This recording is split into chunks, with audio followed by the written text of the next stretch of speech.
Bismillahirrahmanirrahim. Alhamdulillah, kali ini kita meneruskan pembacaan kita dengan buku ini. Buku Membuka Rahsia Hadis Peringkat Zaman Sehingga Hari Kiamat.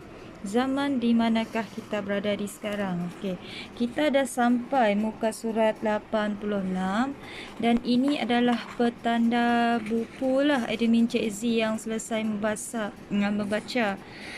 Jadi kita meneruskan tau. Kita buka dulu penanda buku admin Cik Z ni.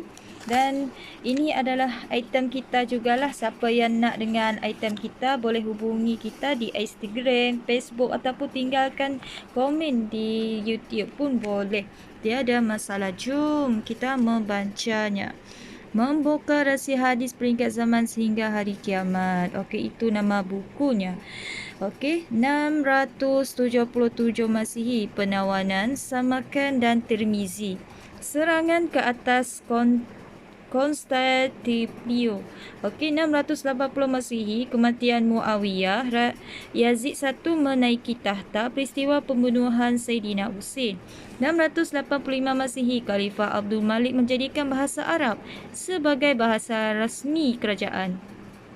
700 Masihi, Kepen menentang kaum Badar di Afrika Utara. 711 Masihi, penaklukan Spanyol Sin dan Trasiodia. Apa perkataan baru kita jumpa? Transoxiana. Perkataan baru. Okey. Dan 712 Masihi, tentera Umayyah marah ke Spanyol. Sin dan Transosiana. 713 Masihi, penaklukan Murtan. 716 Masihi, serangan ke atas Konstantinopel. Macam-macam lah perkataan ni. Tapi kita teruskan pembacaan. Jom. 717 Masihi, Umar bin Abdul Aziz menjadi khalifah dan beliau melakukan banyak perbaharuan. 725 Masihi, tentera Islam menawan Nimis di Perancis. Kekalahan tentera Umayyah Kufta, Iraq di tangan tentera Abbasiyah pada tahun 749 Masihi. Dan 750 Masihi, Damsyik ditawan oleh tentera Abbasiyah. Kejatuhan Bani Umayyah. Okey. Ini dalam kolomnya. Okey, Khalifah Umayyah di Damsyik. Okey, namanya Muawiyah I ibni Abu Sufyan. Okey, pemerintahannya 661 hingga 680. Muawiyah II ibni Yazid 663 hingga 684.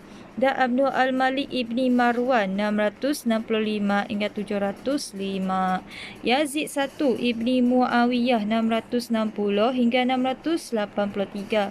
Marwan I ibni Hakam 664 hingga 685. Al-Walid I ibni Abdul Al-Malik iaitu tahunnya 705 hingga 715. Okey, jom kita sambung. Okey, untuk sesi muka surat ni, ini adalah namanya.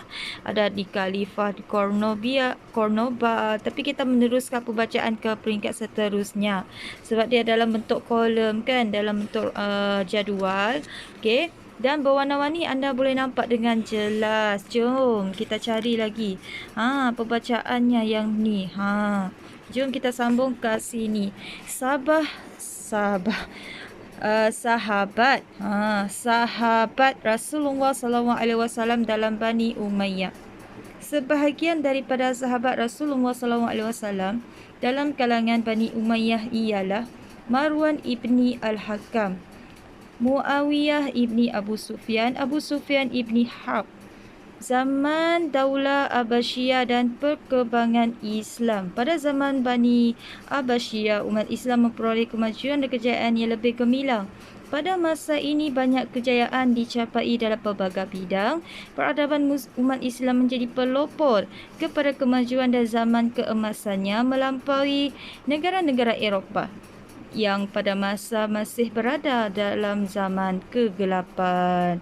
Ini adalah beberapa gambaran dalam bukunya. Okey. Dan kita terus ke muka surat seterusnya. Sejarah kelahiran Daulah Bani Abbasiyah.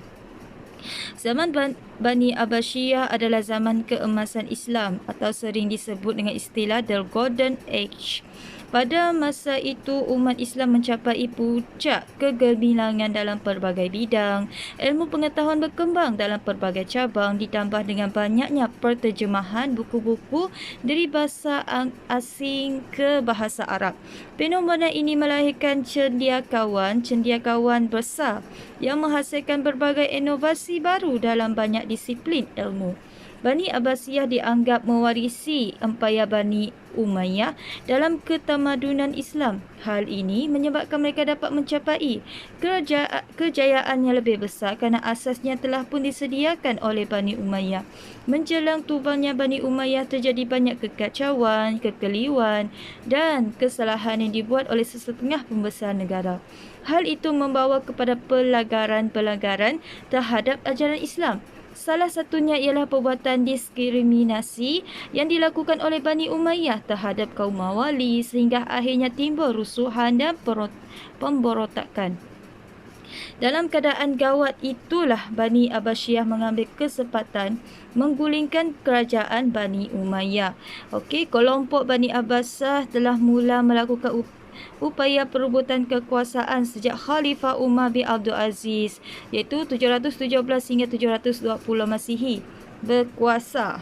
Pada ketika tu dia berkuasa iaitu Khalifah Umar. Okey.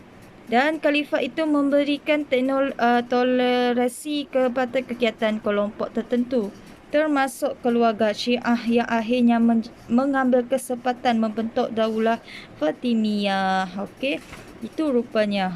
Tapi ini adalah apa kata memang salah satu cabang ilmu kita lah. Jom kita sambung. Kita sambung untuk sesi kali ini sampai ke surat berapa? Jom kita nantikan dan kita teruskan bacaan. Keturunan Bani Hashim dan Bani Abbas yang ditindas oleh Bani Umayyah juga bergerak mencari jalan untuk bebas. Dengan itu, mereka membentuk gerakan rahsia untuk menumbangkan Daulah Umayyah dan membangun Daulah Abbasiyah. Di bawah pimpinan imam mereka, Muhammad bin Ali al-Abashi, mereka memulakan gerakan dalam beberapa fasa.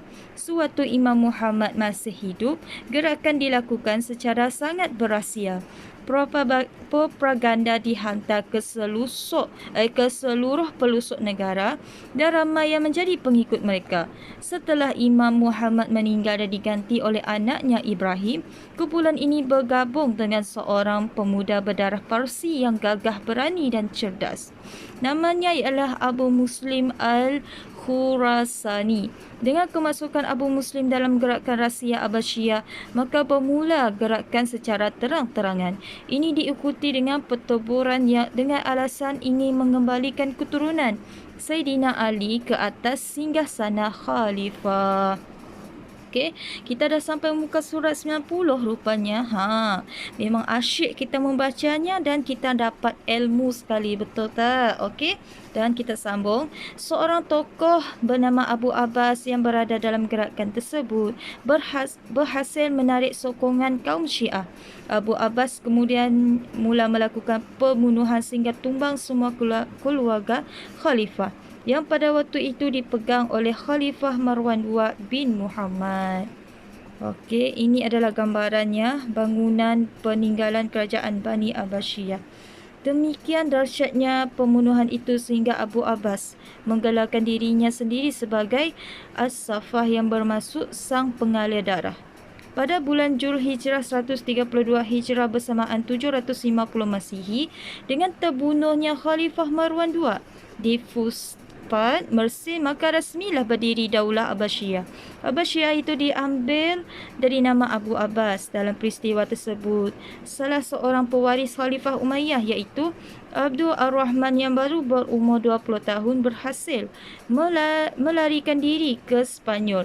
Tokoh inilah yang kemudian berhasil menyusun kembali kekuatan Bani Umayyah di seberang lautan iaitu di Cordoba.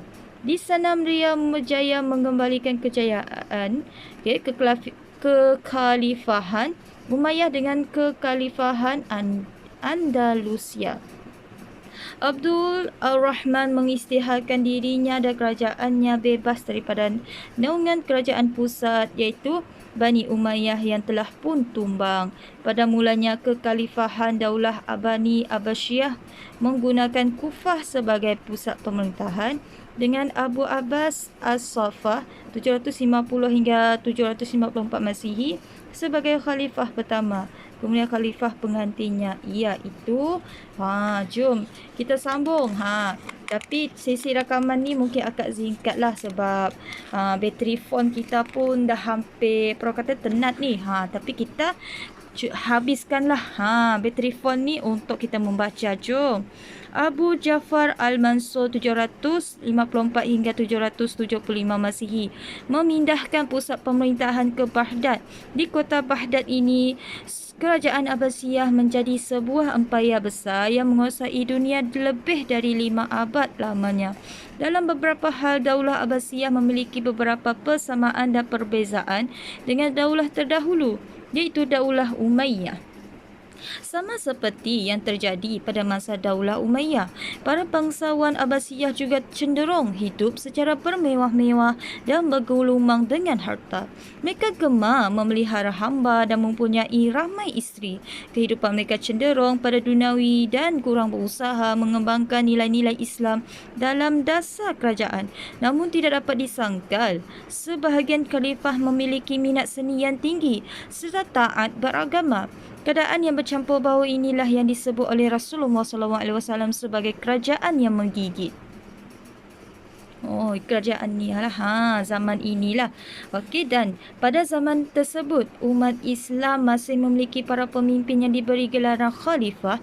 Namun dalam mekanisme pentadbiran dan sistem kepimpinannya, ia menggunakan sistem kerajaan keturunan, keluarga atau monarki. Para pemimpin tersebut masih menggigit Al-Quran dan As-Sunnah, iaitu memegang dasar Al-Quran dan As-Sunnah.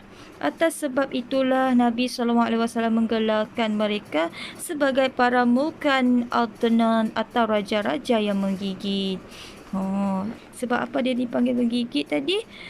Cenderung dalam hidup bermewah-mewah dan bergelumangan dengan harta, dan mereka gemar memelihara hamba, mempunyai ramai isteri. Begitulah. Begitulah. Okey, jom. Berbeza daripada peringkat zaman sebelumnya, iaitu zaman kepimpinan Khalifah Ar-Rasyidin yang menggenggam Al-Quran dan As-Sunnah ibarat orang yang mendaki gunung dengan menggunakan tali. Tentu orang itu lebih selamat jika menggenggam tali untuk sampai puncak bukit berbanding dengan menggigit talinya. Menggenggamlah. Okey, agak kata tinggi nilai bahasanya pada muka surat 92. Jom kita sambung, dan admin Cik Izzy sangat tertarik untuk kali ini. Pelbagai kata kita berjaya tau, dah sampai 93, nak hampir muka surat 100 dah. Hari ke berapa kita 100 muka surat? Teruskan follow. Jom kita baca. Tapi kali ini kita berakhir dengan muka surat ni tau. Okey. Dalam zaman itu terdapat khalifah yang adil dan bijaksana seperti Umar bin Abdul Aziz. Dan pada masa yang sama juga terdapat pemimpin yang berwatak kejam seperti Abdul Baqar Al-Qaim Biyamillah di Mesir. Wujud selang-seli di antara khalifah yang adil dan yang zalim. Sistem politik, pemerintahan dan sosial kerajaan Bani Abbasiyah. Khalifah pertama Bani Abbasiyah Abdul Abbas dianggap sebagai pengasas Bani Abbas. Beliau menggelarkan dirinya sebagai Al-Saffah yang bererti sang penumpah darah. Khalifah Abbasiyah yang kedua pula menggunakan gelaran Al-Mansur dan meletakkan dasar-dasar pemerintahan Abbasiyah yang mendapati siasah Islamiah. Beliau menyelesaikan masalah berlandaskan syariah. Pada zaman itu terdapat ramai ulama yang memberi nasihat kepada pemerintah. Ini adalah gambarannya. Okey, para ulama adalah penasihat kepada pemerintah. Okey, ini adalah gambarannya. Jadi kita berhenti ke muka surat 93. Okey, kita dah berjaya dah setakat ni kan. Berjaya nak habiskan ni. Siapa sangka buku kita baca setebal ini dan buku masih yang tinggal setebal ini. Adakah kita berjaya menghabiskan? Follow rapat-rapat dengan admin Cik Z, tim Rohana Badi Enterprise. Salam Ceria, jumpa lagi. Salam silaturahim. Apa-apa boleh tinggalkan komen anda di ruangan komen. Bye.